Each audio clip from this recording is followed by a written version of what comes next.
In today's tutorial, I'm going to show you how to do a luggage identifier that you can attach. The trick to these is that you don't want them dangling so they catch on the conveyor belts of the luggage handling. This here is an existing flower and I'm going to be playing the tutorial for you. Once you're done, I want you just to tie it to the top of the handle just like so. It's been wrapped several times and tied twice, and then it will sit nice and flat and won't dangle. So without further ado, let's get on with today's tutorial. We're going to accessorize the bathroom with shower flowers.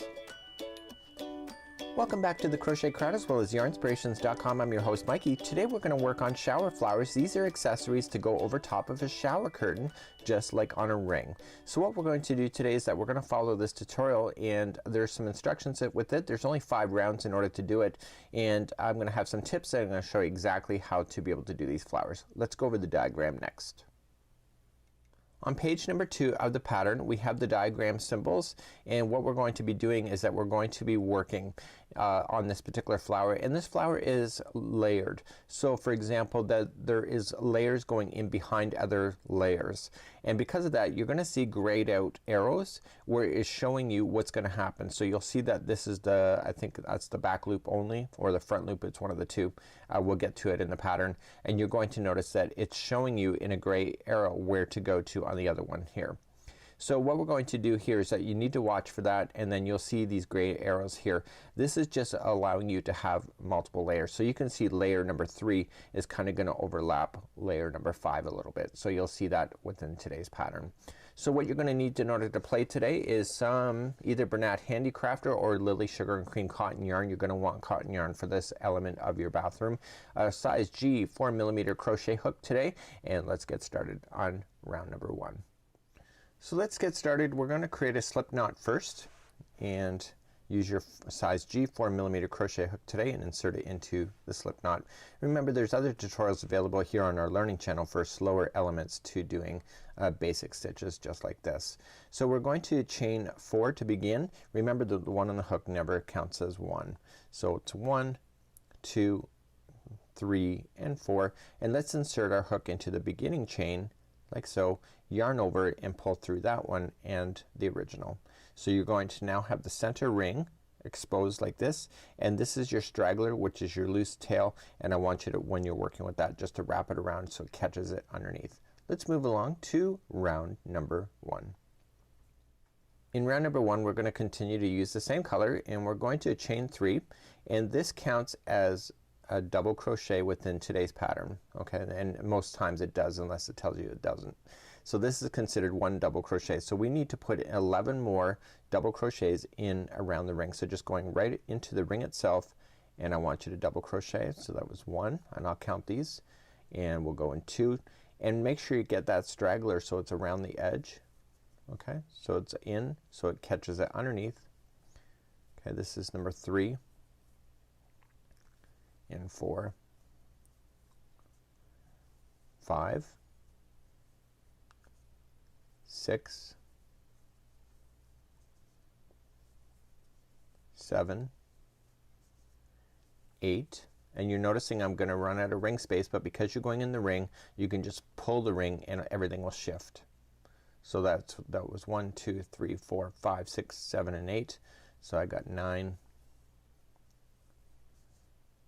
10, oops, that was going to be 10 and I have 11 coming up right now. So with the chaining of 3 there should be a total of 12 of these. Let's count. So 1, 2, 3, 4, 5, 6, 7, 8, 9, 10, 11, and 12, and I want you to slip stitch it to the top of the first chain 3 and pull together just like so. Let's move along to round number 2. Let's move up to round number 2. Round number 2, watch what we're going to do. We're going to pull up a loop, and we're going to keep it a little bit extra longer than we normally would. And what I want you to do is in the next double crochet down here, I want you to do a double crochet front post. Okay, so you're going to wrap the hook and you're going to go in around the post. Okay, so just pop it in the one side of the post and out the other, so not on the top of the stitch. Yarn over, pull through, and then pull through 2 and 2, and you're done. Okay, so this first that extended chain that I just did, it does not count as anything, it just is there. So now what I want you to do is chain 2, 1 and 2, and into the next double crochet that's available to you in the front loop only. So if you're new to crochet, there's always two strings with front or that are counted as a stitch. So when you do the front one only, that's a front loop, and when you do the back one only, it's a back loop. So in the front loop only, you're going to single crochet. And the reason for this is that if you look at the diagram, we're gonna be playing with the back loop later. So you need that back loop in order to be there. So if you go in both stitches at the same time, you won't have access to be able to do that in the future. So you're gonna chain 2. You're going to then do a front post double crochet into the next one. Okay, so you got one around here. So this one here is where the single crochet is. So just look for the next one that's available to you. So every other one is a front post double crochet, if that makes it easier for you to follow. Then chain 2, 1 and 2, and then come into the next one and front loop only. So next stitch, front loop only for a single crochet, and then chain 2, 1 and 2, and then the next one is a front post double crochet. So just skipping and making sure you're going to the next one, and you're gonna do this all the way around. So I'm almost halfway there. So chain 2, front single crochet in the front loop only, and then chain 2, and then the next one is front post double crochet, and chain 2, next one is front single crochet front loop only, and then chain 2, and then front post double crochet into the next one,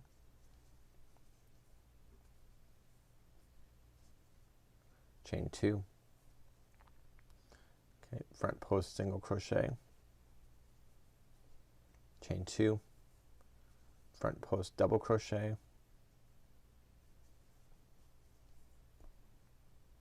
excuse me, I dropped my stitch,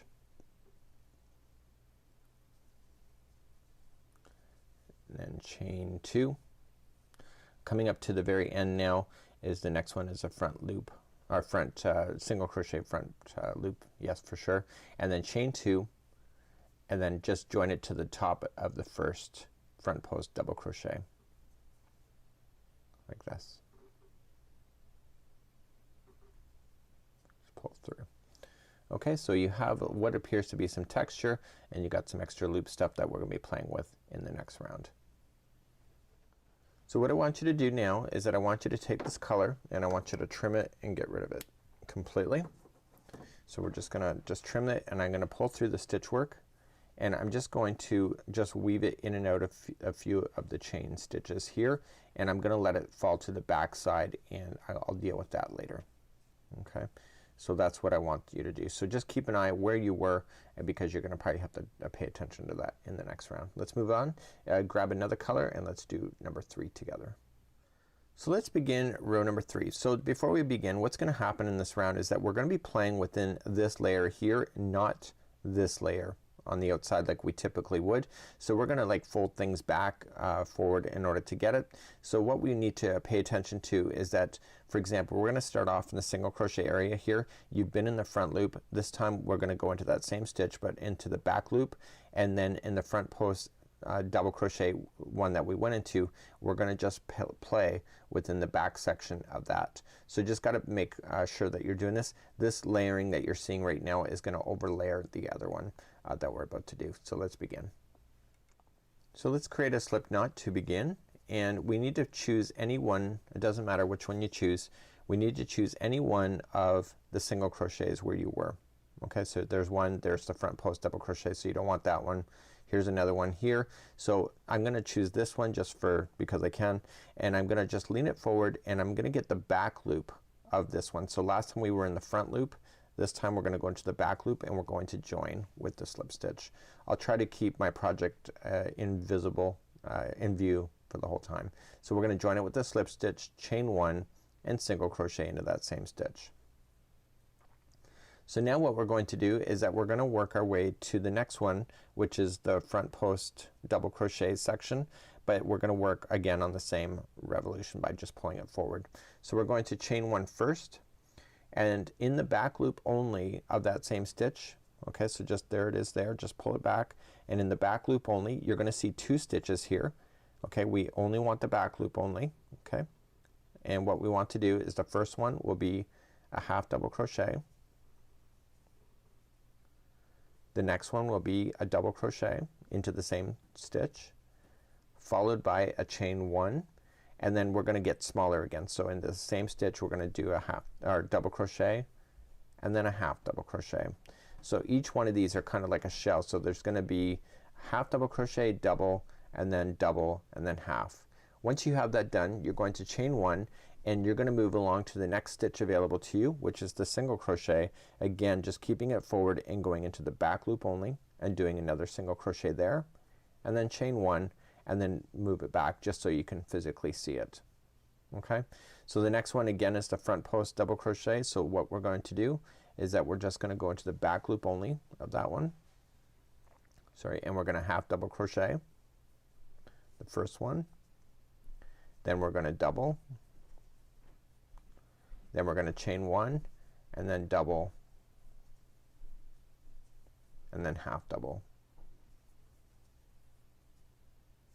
and then chain one. Okay, so the next one is a single crochet here. Just again, just kind of look at it. Okay, there it is, and then I'm gonna come in and do the back loop only for a single crochet, chain one, and then I'm gonna move to the next front post double crochet here. Just lean it back, get the back loop only. So it's gonna be half, it's gonna be double, chain one, and then double, half. Okay, and continue along. So chain one, look for the next single crochet, just get it and single crochet into the back loop only, chain one, and continue to do exactly what you've already done. So you're gonna see that there's gonna be a layering effect going on here. So continue that same pattern going all the way around.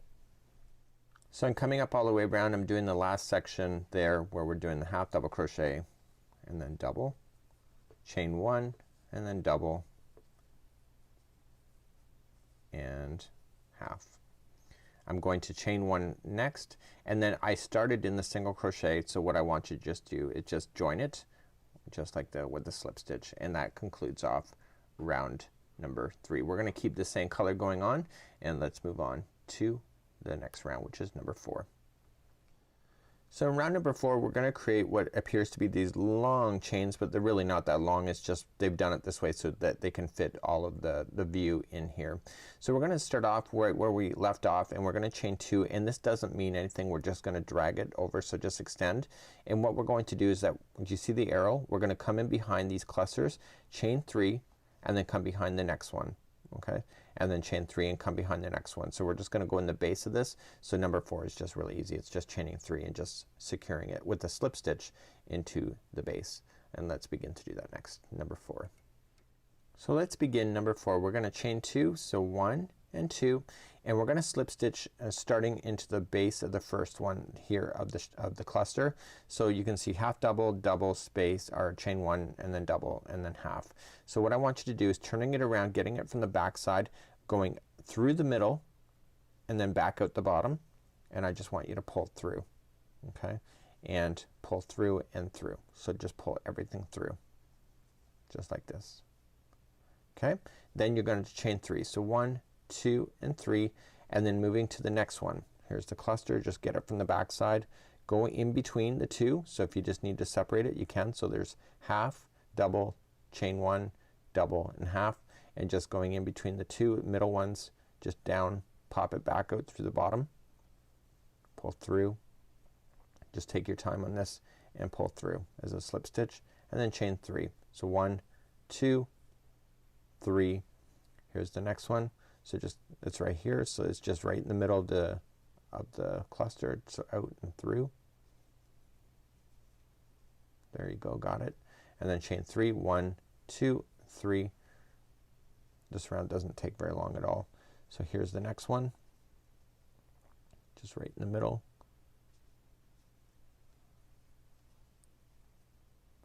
And then chain 3, 1, 2, 3, next one. So if it were me and I was not teaching this, I would keep this pretty much with the back side facing me the whole time, because I don't need to really look at the front side. Okay, and then chain 3, 1, 2, 3, and then come in to the next one. I'm leaving these tails in so that I can secure them in better when I'm done, and I'll show you how to do that as well. Normally I would get rid of that in a tutorial, so just pull through as a slip stitch, and then 1, 2, and 3, and this is where we started. So what I want to do is that I want to just slip stitch it to the very beginning of where the other one is slip stitched, right there. So what this is doing is it's creating a layering effect on the bottom side so that I can see these, because this is where the final layer is going to go. So there's going to be 3 layers to this complete shower flower. So what I'm going to do is that I'm going to teach you how now to hide these ends, because I think it's important at this point. And because I had you bury in that very first one, so let's deal with that one first. Let's just pull up a loop. That one, because I had you buried in, I can just cut that one out safely. And the other two, I want to use a darning needle, and because you are going to be using this in the shower and etc., you're going to probably have high use on your shower curtain. So what I want you to do is that I just want you to feed this in to a darning needle, just like so, and I want you to do it with the other one as well, so I'll just show you one. So I want you to go into the same color and just glide it so that it's in fibers in the back side of your flower. So don't, if you see the needle through the front side, you know that you're way off basis. So keep it to the back side and go 1, and then go in a different path but back in the other direction. Again, just keeping it on this side of the flower for 2, and then back again in a different path in the same direction for 3. So the flower can never stretch in 3 different directions, therefore the tail will never fall out on you. So now you can safely cut that string right down to the base of the project, and I want you to do the other string, and then I'll meet you back here and we'll carry on to do the final round of your shower flower. So we're now ready for round number 5. Round number 5 is going to play within that chain 3 space, and there's going to be all of these stitches all within each chain 3 space. Now you're going to notice the chain 1 to get us up there. That's not counted as anything in this particular pattern, so we're going to chain 1 to start, and then immediately in the first chain 3 we're going to provide a single, half, double, treble, treble, treble, double, half, and single. So this chart comes into real handy. So let's count how many there is. 1, 2, 3, 4, 5, 6, 7, 8, and 9. So it's an odd number, so that makes sense. So remember, it is single, half, double, treble, treble, treble, double, half, and single. So right in the middle kind of mirrors each other, and that will repeat itself. So once you get one done, you just immediately jump to the next chain 3 space. Single, half, double, treble, treble, treble, double, half, single. So let's begin to do round number 5. Okay, so my loose ends are now in, and I want to turn it so that I'm looking at the good side. So this is what you'd be looking at. So the chain 3 spaces are on the other side. So what we need to do to begin is that we need to chain up 1, and starting in the first chain 3 space, we're going to just follow exactly what was in the chart. So it was single, remember, and then we got half, and then we had a double, and then 3 trebles. So remember, wrap that hook twice before you do a treble. So this is 1 and 2 and 3. And you're not done yet. You're going to start getting smaller. So if you're running out of space, just shift everything. Just move it, because it's just around the center of the chain 3. So then it comes back down to a double, half, and single. So there's 1 petal there. So let's just do the next one. So jump to the next chain 3 space, and let's repeat again. So single, we got half, we had a double, we have 3 trebles. So let's do 1 and 2 and 3. Again, shift that if you need to, and then we're going to do a double, half, and I'm just going to shift it, and single. So what I want you to do is I want you to repeat that all the way around, and just go to the next chain 3, and just again single, half, double, treble, treble, treble, and then double, half, and single. Please do that all the way around and meet me back here and we'll finish off together. So I just finished my last single crochet and the next one here is the beginning. So I'm just going to slip stitch it to the beginning single crochet that I started with, and I'm going to trim off my yarn and I'm going to fasten it off with my darning needle to do this. It says in the instructions to sew this onto your shower curtain ring. I'm not going to do that. I'm going to show you another way because I know I wouldn't do it that if it was myself because I'm lazy. So I have a way that I can just put it onto it and then you can put your shower curtain on over top of it. So just going in the behind of this, you want to just make your stitches kind of hide, just glide them into the fibers in behind the work, never on the front side because you'll see it. And if you go in 3 different directions as I pointed out before, you'll have a better way of keeping this in check and out of the view so it never falls out on you. Just like so. So I have a shower ring that I brought up downstairs here.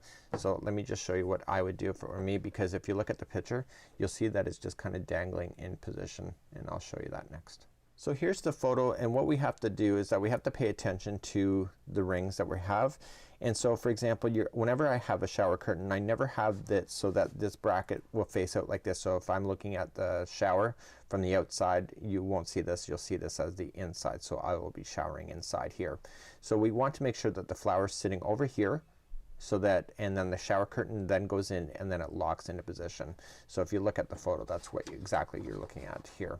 So it says to sew on the flower, but I would do it slightly different if it were me, and here's what I would do.